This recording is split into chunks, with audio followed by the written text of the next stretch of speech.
espoir. Même si les choses ne semblent pas marcher aujourd'hui, ne vous laissez pas entraîner. Il ne faut pas vous laisser emporter par tous ces courants qui essayent de monter de nos jours. Je vis des gens et je connais des gens qui pensent que pour être glorieux ou pour avoir une promotion, il faut aller dans les loges. Je peux défier quiconque aujourd'hui. Tant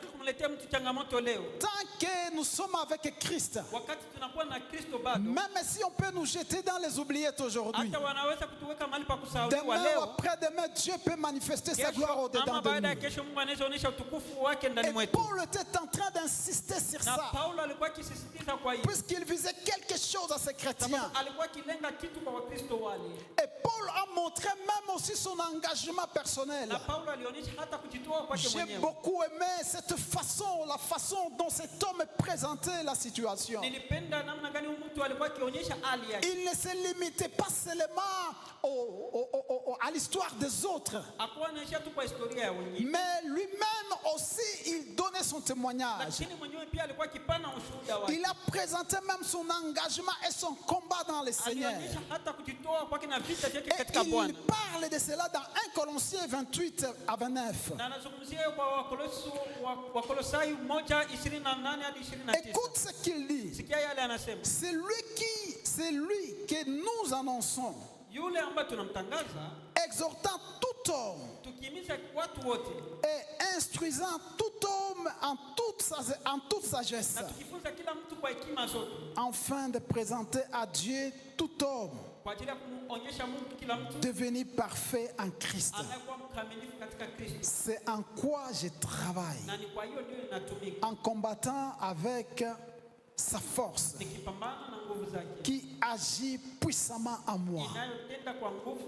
Il a révélé même son combat à lui, ce qui était devenu son idéal. Laissez-moi vous dire ceci, frères et sœurs. Aussi longtemps que nous ne ferons pas de notre vie l'idéal des batailles du royaume de Dieu, il y a certaines gloires de Dieu que nous ne verrons jamais. Et c'est ainsi que Paul souligne en disant, il travaille pour ça. Il essaie de réfléchir. Même là où il n'est pas dans l'église, ses pensées sont tournées vers ça. Il dit qu'il travaille en combattant avec sa force qui agit puissamment en moi. Donc il reconnaît une chose. Même s'il peut arrêter des stratégies pour combattre, il le fait en comptant sur la puissance de Dieu. Ce n'est pas par ses propres capacités. Si c'était par les propres moyens que nous pouvons amener les gens à Christ, je vous assure qu'il y a des gens qui ont fait des théologies et des études bibliques avec des stratégies extraordinaires. Mais jusque-là, ils n'ont encore rien fait dans le royaume de Dieu. Ce n'est pas par nous-mêmes. C'est par la gloire et la puissance de Dieu qui agit en nous. Alors, lorsque Paul était en train de parler de cela, c'est ainsi que dans le deuxième aspect des choses, il est allé avertir l'église contre les fausses doctrines. Et lorsque j'étais en train de méditer sur ces passages, je me suis dit, on n'a pas à se plaindre. C'est-à-dire que les mauvaises choses que nous voyons aujourd'hui, les fausses doctrines que nous voyons encore aujourd'hui, ce sont des choses qui ont pris naissance il y a longtemps. Mais c'est à nous d'être avisés. Alors, cela semblait être un peu possible dans la ville de Colosse. C'est-à-dire du fait de sa position stratégique. Puisque la ville donnait la voie vers du côté de l'est et de l'ouest, ça donnait vraiment une voie dans les activités commerciales. Alors, la ville de Colosse était comme une ville particulière. Alors Colosse était vraiment en contact de diverses visites. Il y avait plusieurs mouvements intellectuels dans cette ville-là. Il y avait des mouvements intellectuels et des mouvements religieux. Et c'est là où il y a certains philosophes qui sont apparus. Et ce sont ces philosophes-là qui ont commencé à amener certaines philosophies dans l'église. Frères et sœurs, écoute-moi. On ne conduit pas l'œuvre de Dieu par la philosophie humaine. Les directives et la conduite de l'œuvre de Dieu se trouvent dans sa parole. Il a tout prévu, ce Dieu-là. Alléluia. Dieu a tout prévu par lui-même. Voilà la raison pourquoi Paul a commencé par donner l'identité de Jésus. Il a commencé d'abord directement à attaquer pour montrer que dans Jésus, tous les ingrédients sont réunis. Il n'y a plus rien à ajouter pour chercher le salut. Alors c'est pour cela que Paul a commencé connaissant cette influence que connaissait la ville. Avec tous ces philosophes ambulants. Et il y a des littératures qui parlent, même certains prédicateurs aussi ambulants. Ils venaient de tout part pour venir répandre leur doctrine. Et cela n'a pas changé aujourd'hui. Il y a plusieurs doctrines qui pullulent et qui circulent dans le monde entier, même dans notre province ici. Mais laissez-moi vous dire ceci, frères et sœurs. Tout est accompli. Alors voilà les avertissements dont Paul voulait montrer à ces gens-là. Lisons dans le livre de Colossiens chapitre 2 verset 8. Écoute ce qu'il dit. Colossiens chapitre 2 verset 8. Il leur dit ceci. Prenez garde que personne ne fasse de vous sa proie par la philosophie. La réalité dans le monde spirituel. 1 plus 1 n'est pas forcément égal à 2. 1 plus 1 n'est pas forcément égal à 2 dans le monde spirituel. Mais logiquement, quand nous entrons dans la philosophie, dans le monde mathématique humain, 1 plus 1 égale 2. Sinon, les quelques poissons et les quelques pains dont Jésus a multiplié ne pouvaient pas nourrir de milliers de personnes. Alors Paul a commencé à mettre en garde le fidèle de l'église de cette philosophie des hommes. Puisqu'il voulait leur montrer ceci, qu'en dehors de ce qu'a fait Christ sur la croix, il y a d'autres façons que vous pouvez adopter, vous pouvez mettre en place pour hériter le royaume de Dieu. Je suis allé dans un endroit où cet endroit-là, des fois, on forme les gens. On leur demande de rester silencieux, calmes toute la journée. Pour leur dire que vous êtes en train d'aller vers la perfection, vers la sanctification. Vous pouvez être calme de l'extérieur, mais ton cœur maudit les gens à l'intérieur. Et des fois, on se rencontre avec ces gens-là. Puisque des fois, on nous amène à aller faire des retraites pour des raisons professionnelles là-bas. Vous pouvez vous rencontrer avec eux sur les couloirs comme ça.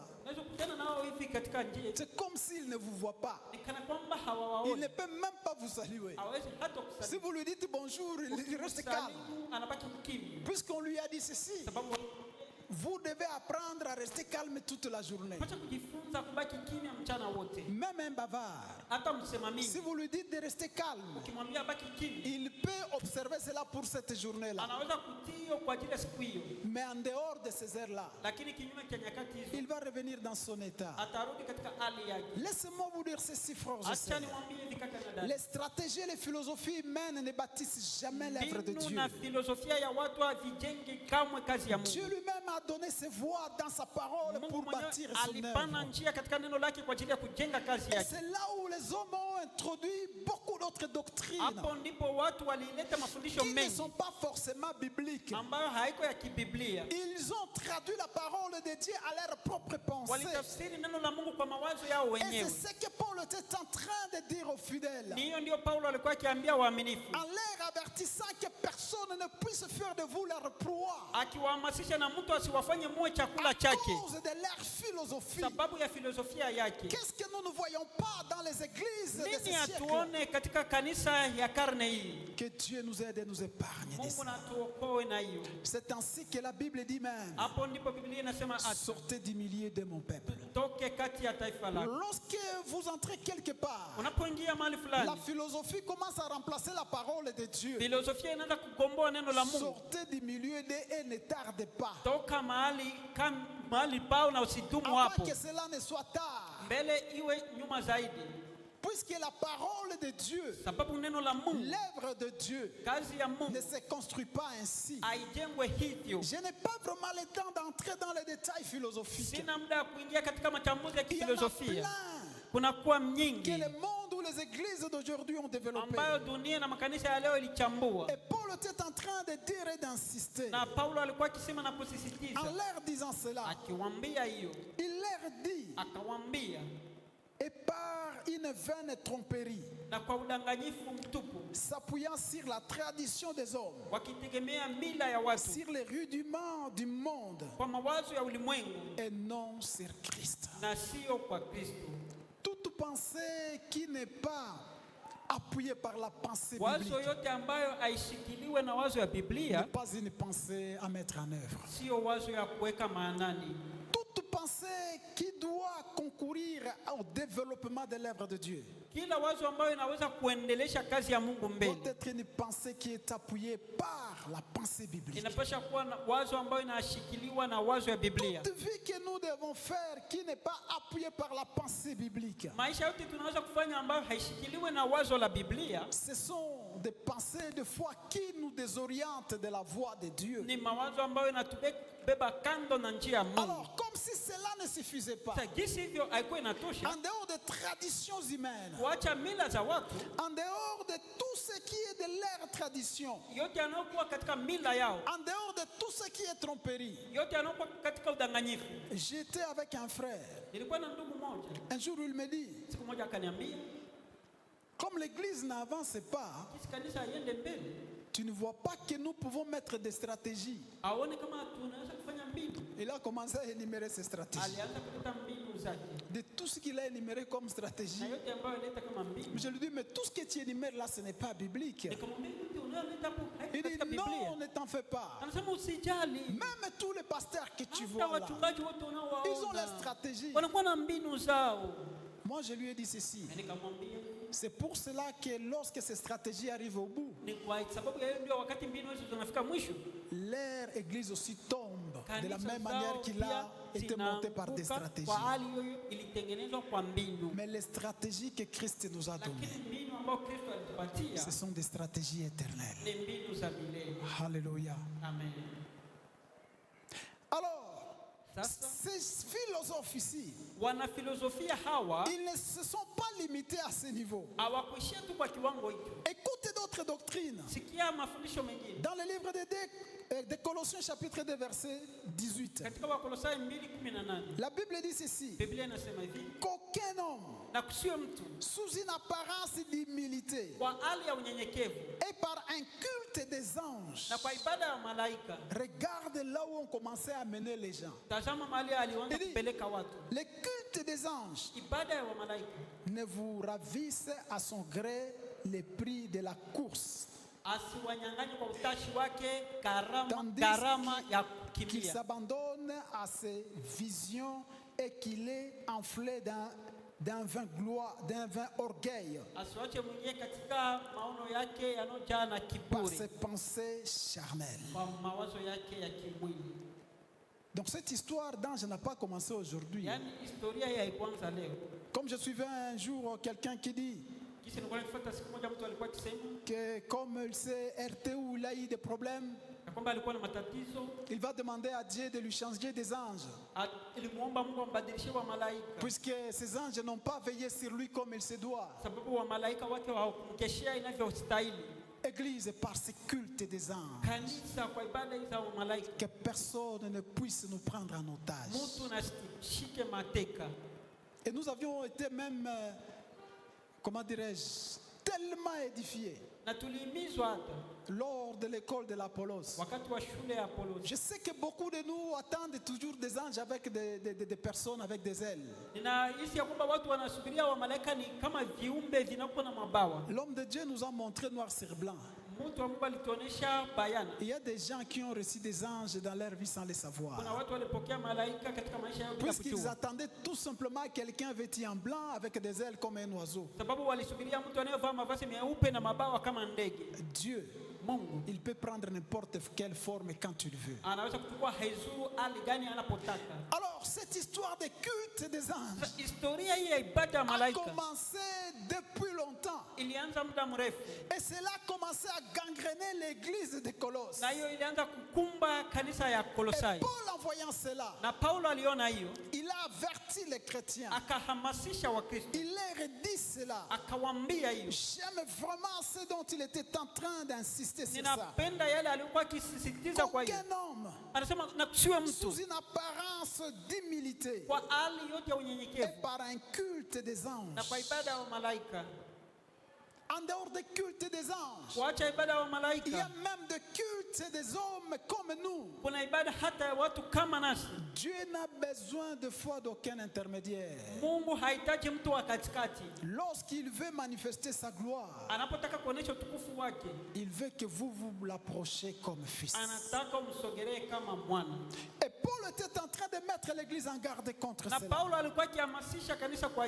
Puisque ces philosophes ambulants, ces prédicateurs, sababu wanafilosofia hao wazurulaji wahubiri wazurulaji walikuwa wakizurula mahali pote. Il leur montrait des choses que l'évangile n'avait pas été enseigné. Alikuwa akiwaonyesha vitu ambavyo injili ilikuwa ikifundisha. Et il voulait pas que l'église soit déroutée par ces enseignements. Na alitaka kanisa isipelekwe kando kuacha njia sawa. Et plusieurs doctrines commençaient à s'infiltrer en ce moment-là. Na mafundisho mengi yalianza kuletwa wakati ule.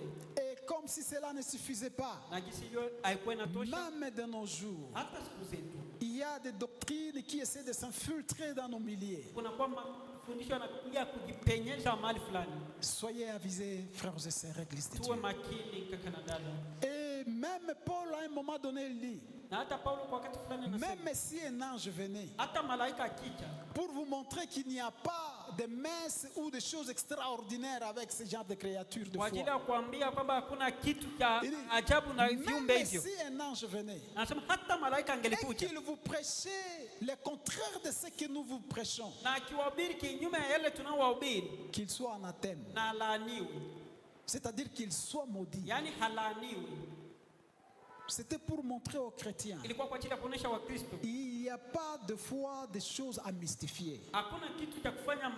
Et comme je le dis toujours, Dieu lui-même s'est réduit. Vous savez des fois pourquoi dans nos habitudes on ne vous voit pas Dieu. On a tendance à les tutoyer. hiyo hali ya kumweka katika watu wanakuwa na mahusiano ya karibu. L'aspect de langage hiyo ni usemi qui montre à ce que vous êtes proche de cette watu personne. wanakuwa na mahusiano ya karibu.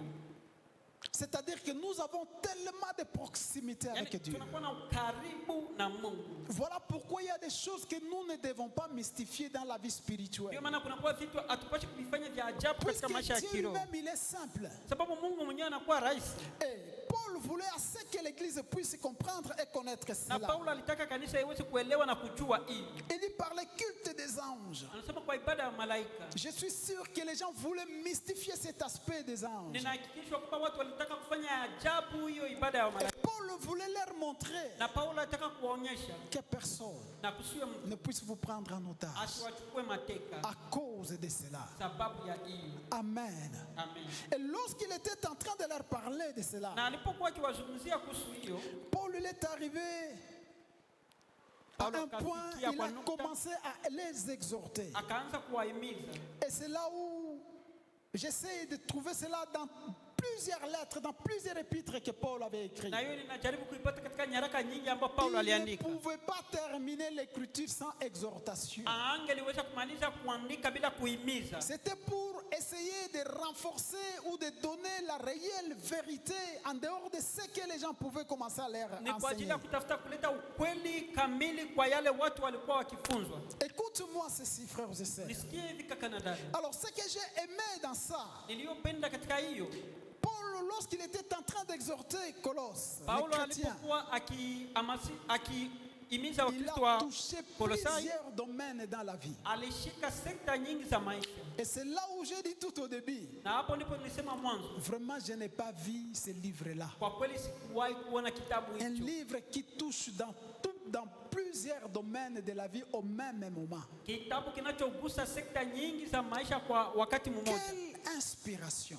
Uvuvio gani huu? Quelle intelligence! Akili gani hii? Quelle sagesse! Hekima gani hii? Où on touche à tous les domaines. Ambayo inagusa sekta yote ya maisha. En touchant les aspects spirituels. Kwa kugusa sekta za kiroho. Écoute ce qu'il dit dans le livre de Colossiens 3, 1 à 4. Sikia yale anasema kwa Wakolosai 3, kwa Wakolosai 2:3 hadi 4. Il dit ceci. Anasema hivi, Si donc vous êtes ressuscité avec Christ, sasa mnapofufuka pamoja na Kristo, cherchez les choses d'en haut, mtafute vitu vya juu où Christ est assis à la droite de Dieu. ambako Kristo anaketi kwa kulia kwa Baba. Affectionnez-vous aux choses d'en haut Muambatane na vitu vya juu et non à celles qui sont sur la terre. na sio kwa vile vinavyokuwa duniani, Car vous êtes morts sababu mmekufa et votre vie na maisha yenu est cachée avec Christ en Dieu. yanafichwa pamoja na Kristo ndani ya Mungu. Quand Christ, Wakati Kristo votre vie, maisha yenu paraîtra, atatokea, alors vous paraîtrez aussi hapo avec lui dans la gloire. mtatokea pia pamoja naye katika utukufu. Ce qu'il faut savoir ici, frères et sœurs, Yanayobidi kujua hapa kaka na dada, les chrétiens de Wakristo Colosse, wa Kolosai c'est vrai, c'était d'abord des païens. kwa kweli walikuwa kwanza wapagani. Tout à fait évident. Kwa kweli ni kawaida, Personne de nous n'est né chrétien ici. hakuna mmoja wetu C'est alizaliwa par la Mkristo. grâce de Dieu que nous sommes ce que nous sommes Kwa aujourd'hui. neema ya Mungu ndio tunakuwa yale tulivyo C'est leo. par la grâce de Dieu que nous avions connu la vérité de la Ni croix. kwa neema ya Mungu ndio tulijua ukweli wa msalaba. Alors, Paul a commencé par leur montrer les réalités ou les vérités Paulo spirituelles. alianza kuonyesha ukweli wa kiroho. Il dit, si donc vous êtes ressuscité avec Christ, Anasema kama mlifufuka pamoja na Kristo, en dehors de ce que vous cherchez sur la terre, kinyuma cha yale mnayotafuta hapa duniani, cherchez les choses d'en haut. mtafute vitu vya juu. Laissez-moi vous dire ceci, frères Acha et sœurs. niwaambie hivi kaka na dada, En plus de ce que nous cherchons dans la vie courante, zaidi ambayo tunayotafuta katika maisha ya kawaida, laisse que nous puissions investir aussi dans les choses acha spirituelles. tuwekeze pia katika vitu vya kiroho. Que cela soit aussi une occupation, une préoccupation pour notre vie. Hiyo pia iwe kitu tunachotafuta kwa kiu. Il dit, affectionnez-vous.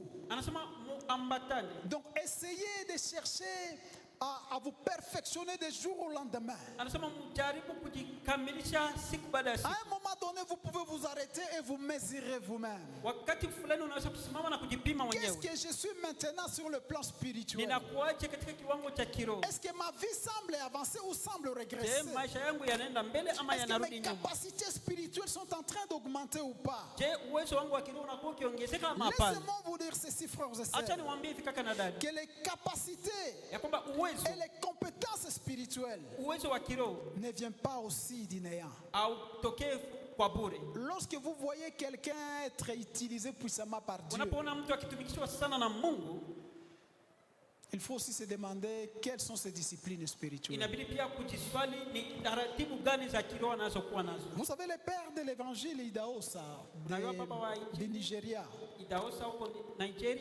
beaucoup de gens voulaient savoir comment Dieu l'utilisait aussi, de la manière dont Dieu l'utilisait. Alors dans une de ses conférences, il dit, peut-être que les gens peuvent envier mon présent aujourd'hui, mais ne peuvent pas supporter mon passé. Combien il a enduré dans le Seigneur, combien il a persévéré. Quand vous voyez quelqu'un être puissamment utilisé par Dieu aujourd'hui, comprenez des fois qu'il a investi dans le Seigneur. Il s'est affectionné dans le Seigneur. Et c'est ainsi que je vous dis, les capacités, les compétences spirituelles, des fois, ça ne tombe pas du néant. Dieu sait récompenser les efforts, les sacrifices spirituels que vous êtes en train de faire. Et c'est ce qui va vous affectionner aux choses d'en haut. Et quand Paul était en train de dire cela, il a touché même à certains aspects de la chair de la vie humaine. Il dit ceci dans le chapitre 3, 5e au 8e verset.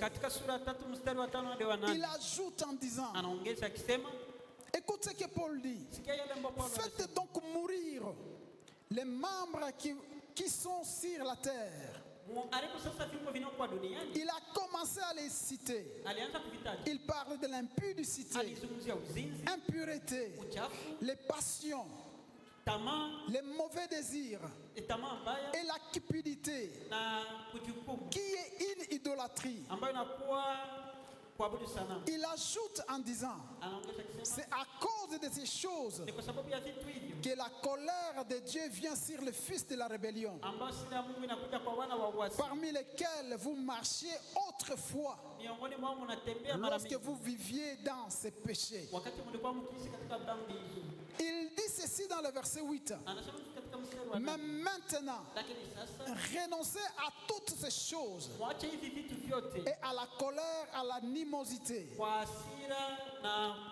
la méchanceté et à la calomnie, aux paroles déshonnêtes qui pourraient sortir de vos bouches.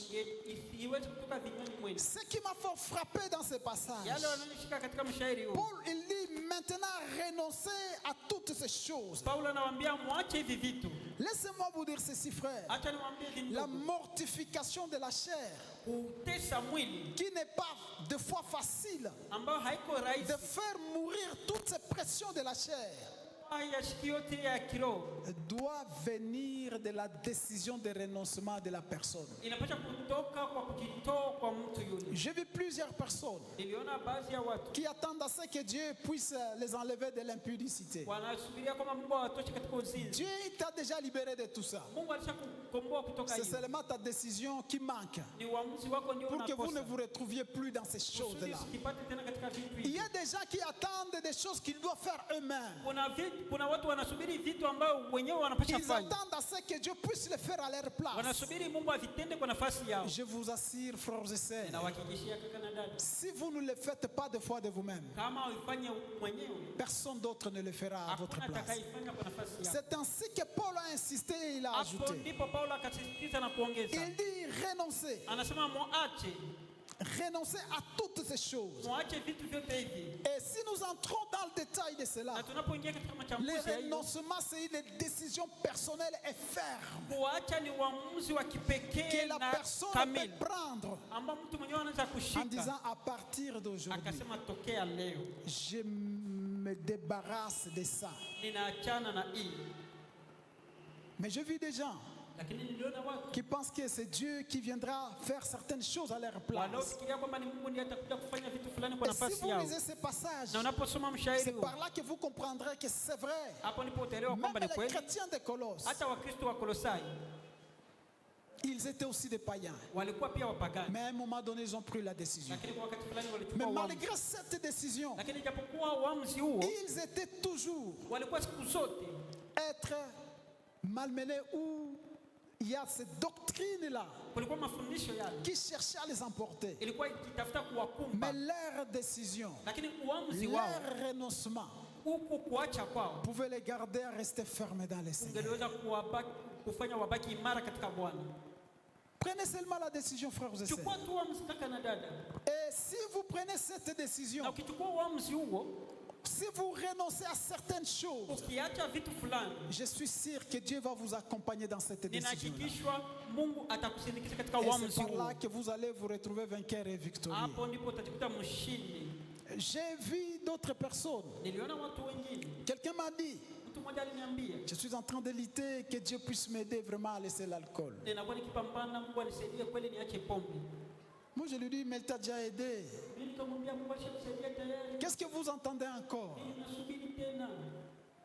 Tu penses que pour t'aider, il faut que quand tu prends la bouteille, que la bouteille tombe et que ça se casse à chaque fois quand tu veux prendre.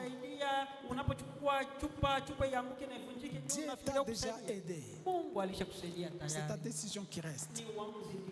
Le plus grand problème que nous avons avec la société actuelle,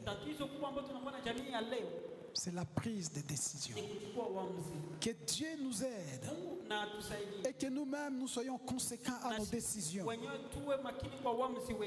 Paul était en train de renchérir dans ce qu'il était en train de donner comme exhortation. Il les a même parlé de la prière, pour leur demander même de persévérer dans la prière. Et à chaque moment que Paul était en train d'écrire différentes épîtres aux églises, il ne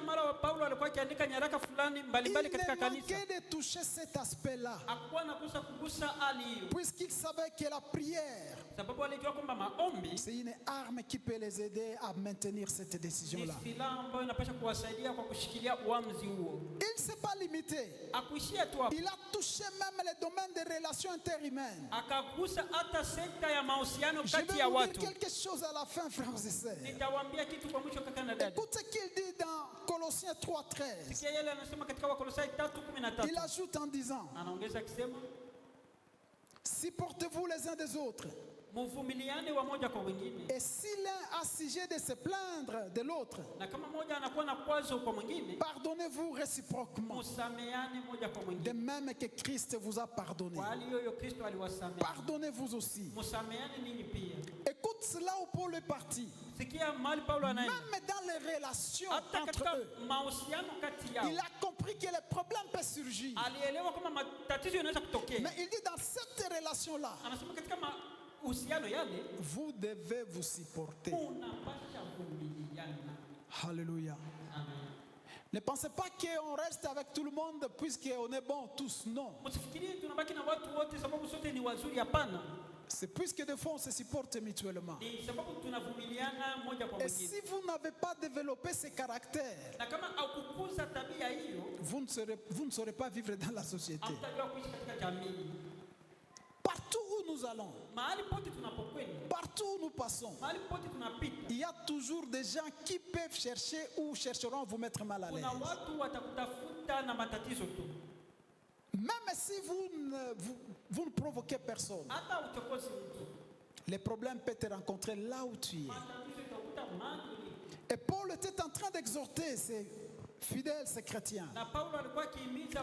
Il dit, dans votre relation interhumaine,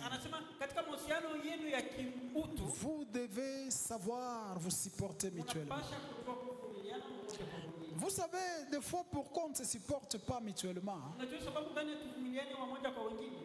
C'est tout simplement des fois, nous ne savons pas voir les potentiels et les points positifs qui se trouvent dans les personnes.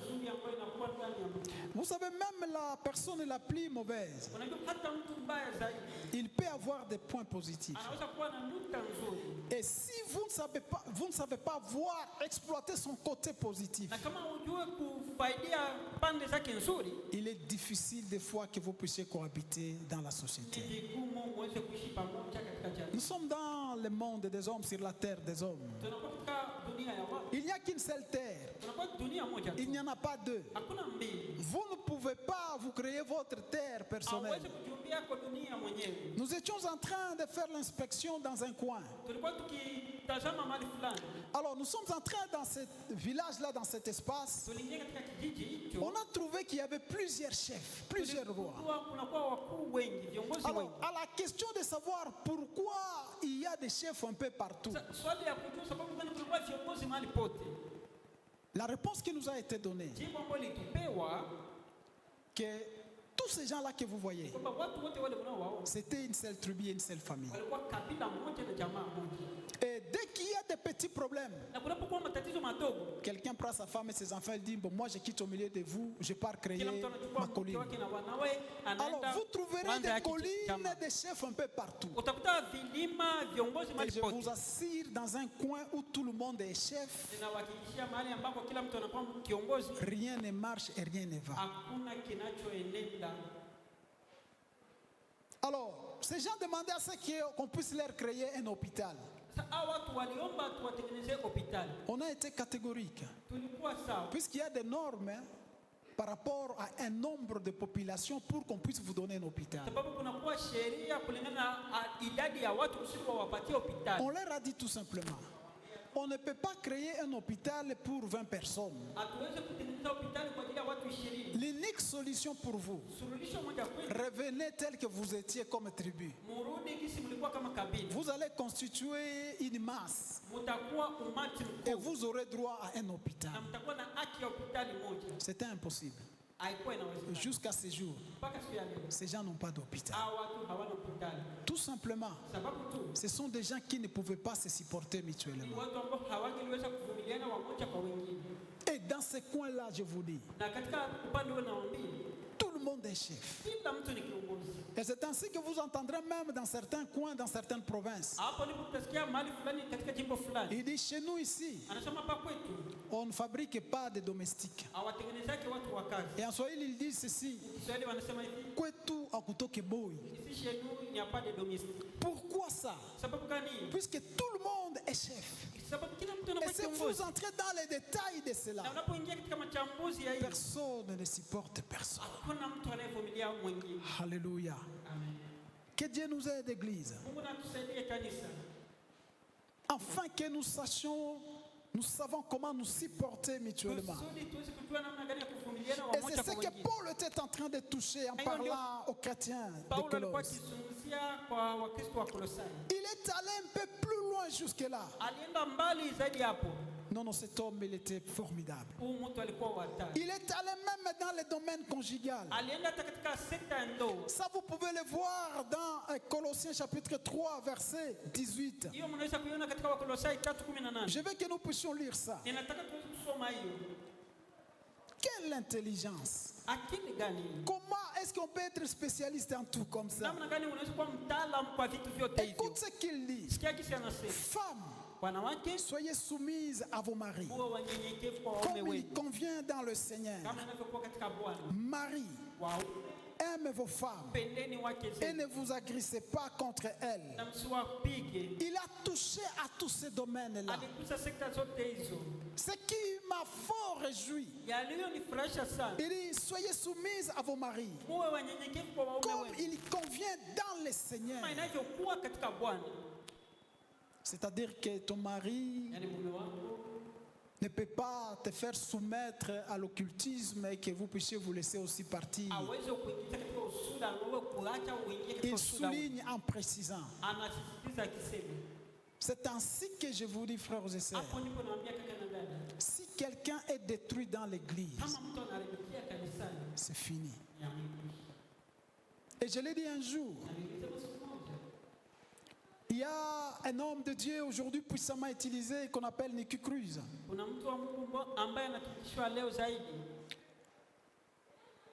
Après avoir fait beaucoup de gaffes dans la vie,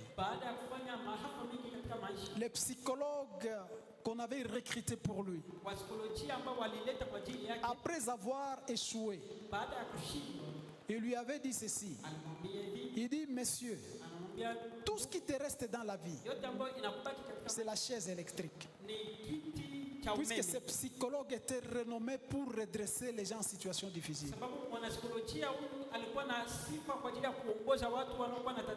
Mais il a échoué à redresser cet homme. Mais l'unique chose qui l'a sauvé, c'était l'évangile de Christ. Frères et sœurs, on ne peut pas périr dans l'église. On ne peut pas.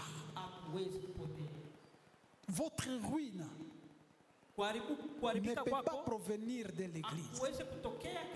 Puisque de tout ce que Paul était en train de toucher ici, c'est ce qui fait la vie courante. Il a même parlé de la situation familiale. Écoute ce qu'il dit dans le chapitre 3, verset 20 à 21. Il dit ceci: Enfants, obéissez en toutes choses à vos parents, car cela est agréable dans le Seigneur. Père, n'irritez pas vos enfants, de peur qu'ils ne se découragent. Voilà comment il orientait toutes choses. C'est-à-dire les compléments ou des choses ou l'éducation que nous n'avions pas eu à l'extérieur. Nous pouvons en bénéficier de ça dans l'église. Si nous avions loupé à l'extérieur, l'église peut être notre dernier secours. Et si maintenant on échoue dans l'église, je ne vois pas un autre secours. Puisque Paul était en train de donner des instructions claires. Même celui qui n'a pas eu l'occasion d'avoir une éducation scolaire, en écoutant seulement ça, il peut se régler quelque part dans la vie. Voilà pourquoi, frères et sœurs, l'église n'est pas seulement un domaine où on vient chanter et danser. C'est un milieu par excellence de récupération, comme je l'ai dit. Et si quelqu'un n'est pas récupéré dans l'église, si un foyer n'est pas redressé dans l'église, je ne vois plus là où ils peuvent se redresser. Voilà ce que Paul était en train de dire. Il est allé même à toucher les domaines hiérarchiques. Écoute ce qu'il dit dans le verset 22 du chapitre 3. Dans la relation de chef et subalterne, serviteurs, obéissez en toutes choses à vos maîtres, selon la chair, non pas seulement sous leurs yeux, comme pour plaire aux hommes, mais avec simplicité de cœur, dans la crainte du Seigneur. Voilà pourquoi je vous dis, frères et sœurs, les jours que la crainte de Dieu se développera sérieusement dans ce pays, même l'administration publique peut être redressée. Je suis convaincu. Puisqu'il y a des choses que nous ferons, non pas puisque nos chefs hiérarchiques sont là, nous le faisons à cause de la crainte de Dieu qui est en nous. Et c'est ça même chasser l'hypocrisie. Laissez-moi vous dire ça, frère. C'est avec amertume qu'on le dit. Si on est dans les bureaux de l'État ici, il y a des gens qui viennent à 10 heures. Ils regardent s'il y a des copes. À 12h, 13h, vous ne verrez plus personne. Nous ne le faisons pas à cause des hommes, mais nous le faisons plus à cause de Dieu qui est en nous. Voilà pourquoi je vous dis, l'évangile peut changer l'habitude et le caractère de toutes les nations. Et c'est ce que Paul était en train de dire ici. Il dit, serviteurs, obéissez en toutes choses à vos maîtres. D'abord selon la chair, non pas seulement sous leurs yeux, comme pour plaire aux hommes, mais avec simplicité de cœur, dans la crainte du Seigneur. Donc il ajoute des aspects des choses. Il prend l'aspect administratif et il prend l'aspect spirituel. Et Dieu nous attend à cela. Et c'est ce qui peut faire à ce que nous puissions même influencer notre environnement. Il a continué à parler, puisqu'il ne s'est pas seulement limité aux serviteurs. Paul continue à donner cette exhortation. Il dit dans 4 chapitre 1, il dit, accordez à vos serviteurs ce qui est juste et équitable,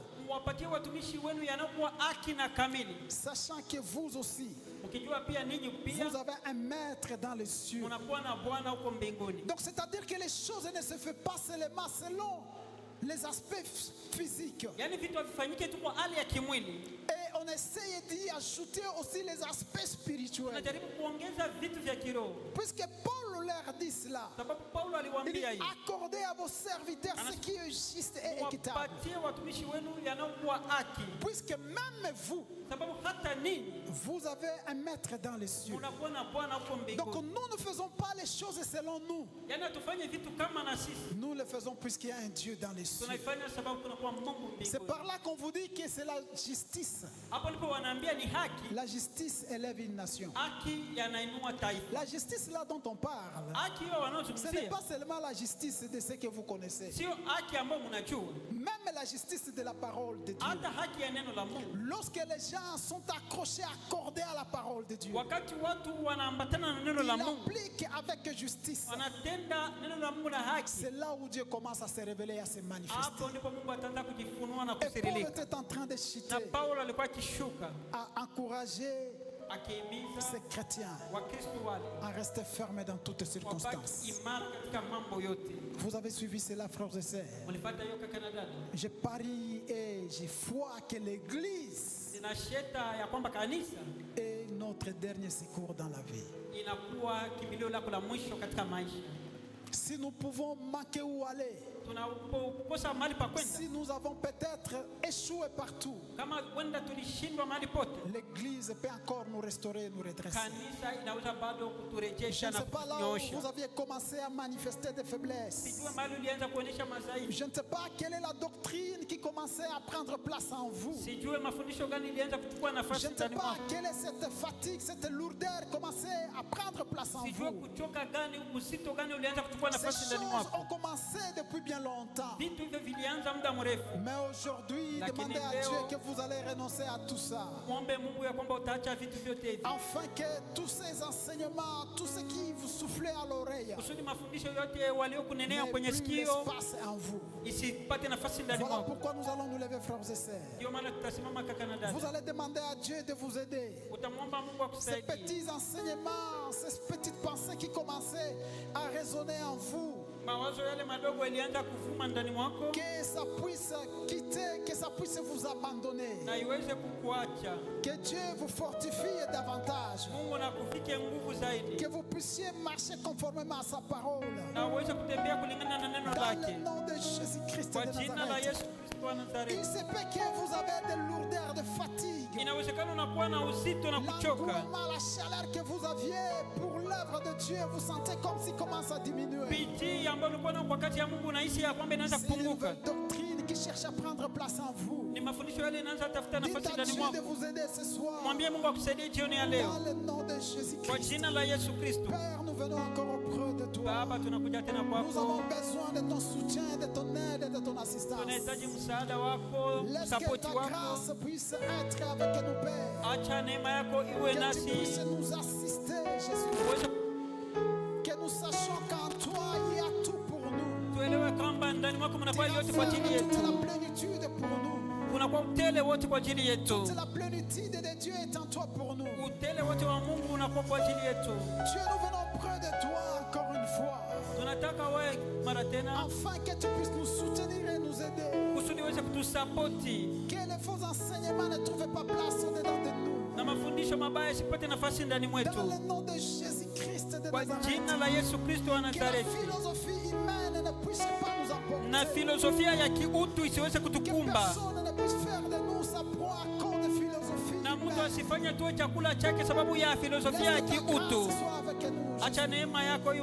Nous sollicitons ta grâce. Nous demandons ton assistance. Dans le nom de Jésus. Dans le nom de Jésus. Merci éternel et Asante wa milele Mungu.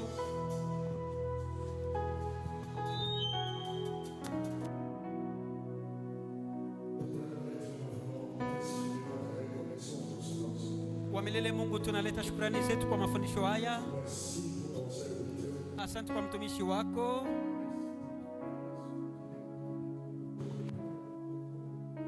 Na asante kwa mafundisho yote yanatoka katika waraka wa Paulo kwa Wakolosai. Heshima, sifa kwako mwenyewe, kwa jina la Yesu, amen. Ndio unaweza kushangilia Mungu. Tutachukua sadaka zetu, tutaomba na tutatoa hiyo. Wa milele, tunakuambia asante. Yote ambayo tunayo yanatoka kwako. Bariki sadaka hizi, bariki vya 10 hivi na malimbuko, kwa jina la Yesu, amen.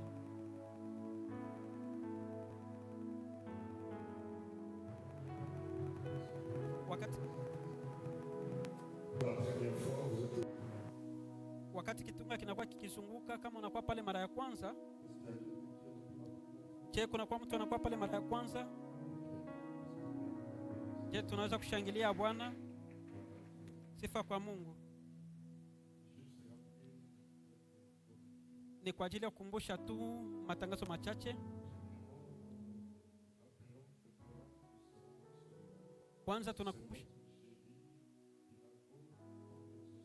kesho tutakuwa pa juu ya virago Alhamisi. Tuje katika jamaa, sababu tutachukua muda katika maombi. Lakini pia Jumapili tunakuwa na ibada 2. Ya kwanza inaanza saa 2 hadi saa 4. Na ibada ya pili inaanza saa 4:30 hadi saa 6:30. Unajua ni mwezi wa Injili. Sasa usije mwenyewe. Hata kesho fanye yote, ulete mtu mmoja. Na Jumapili usije mwenyewe.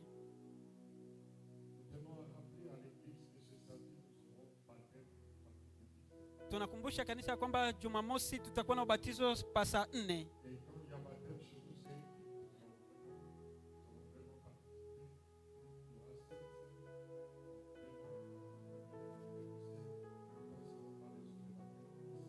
Na kunapokuwa ubatizo ni ibada, tuje kusindikiza wandugu wetu watakapobatizwa hapa kanisani.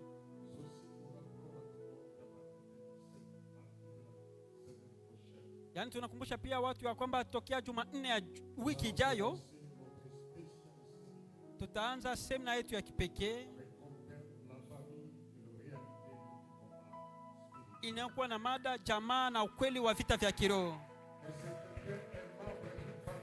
Je, mtu anakuwa mwanamemba wa jamaa hapa? Je, kuna kwa mtu aliyetoka katika jamaa hapa?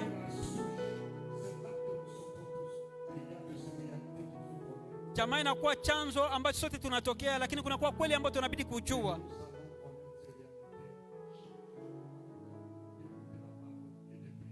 Na tutajua kweli hiyo kile tutakuwa na wakati wa kusikia neno la Mungu na kuomba. Na itakuwa kila mara saa 10:30 hadi saa 12:30. Na Jumapili tarehe 22 tutakuwa na ibada zetu 2.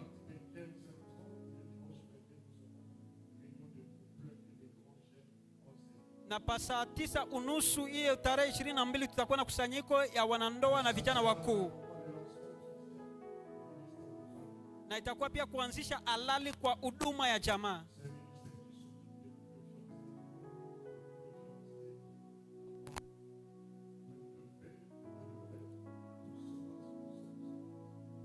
huduma ambayo inashughulikia mayatima, inashughulikia wajane, yote inapatikana katika huduma hiyo. Sasa tuombe kwa ajili ya semina yetu ya kipekee. Amen. Amen.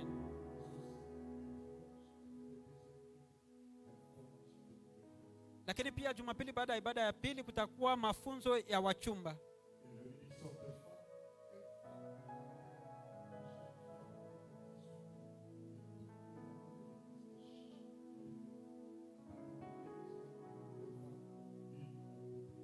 Na huduma ya mama inakumbusha wasichana wote tokea miaka 18 na wamama wote wa kanisa ya kwamba kila Jumatatu 9 wanakuwa na saa moja ya maombi. Venez prier mes sœurs. Mkuje kuomba dada zangu. Venez prier. Mkuje kuomba. C'est important. Ni ya muhimu. Alléluia. Amen. Et avant de clôturer, j'aimerais nous rappeler que nous sommes une famille. Chaque fois quand on dit Amen, bien sûr en respectant le geste barrière, mais salue au moins 2 personnes. Cherche à connaître même le nom de ton voisin. C'est important. Je vais demander à Maman Dia de me voir à la fin au bureau. J'aurai besoin d'elle. Est-ce que nous pouvons nous lever? Je ne pense pas oublier quelque chose. Pasteur Michel, est-ce que j'ai oublié quelque chose? Ok, merci beaucoup. Tu vas élever ta voix là où tu es et commencer à dire merci à Dieu pour ce qui a été notre culte. Oui, tu fais bien d'élever ta voix. Tu as été le Dieu qui nous a accompagnés. Il y a de ceux qui viennent directement du boulot. Il y a de ceux qui sont partis de leur maison. De la même manière, tu as été notre protection en venant ici pour t'écouter. De la même manière, tu repartiras avec nous en paix. Que tout ce qui n'est pas de toi ne soit pas nommé sur notre chemin de retour. Que ta paix éternelle est Dieu, qui dépasse toute forme de paix que le monde peut offrir, puisse nous raccompagner, Éternel, loin de notre chemin de retour. Accident et incident, loin de notre chemin de retour, toutes sortes de pièges placés par l'ennemi. Aide-nous, Éternel, à marcher selon ta parole. Aide-nous, Éternel et Dieu, chaque fois que nous venons dans ta présence, que nous puissions sortir avec une vérité qui amènera notre vie à connaître un changement. Tu es le Dieu qui nous aime. Père, nous voulons te recommander la réunion de demain. Je peux chanter, je vais prier. Je vais prier jusqu'à ce que tu m'exauces. Je vais prier. Je n'arrêterai jamais de prier. Même après l'exaucement, je vais encore prier. Demain, je viendrai prier. Hier, je priais pour le mariage. Après, j'ai prié pour les enfants. Et je priais pour la réussite des enfants. Je vais continuer à prier. Même quand j'aurai des petits-fils, je vais continuer à prier.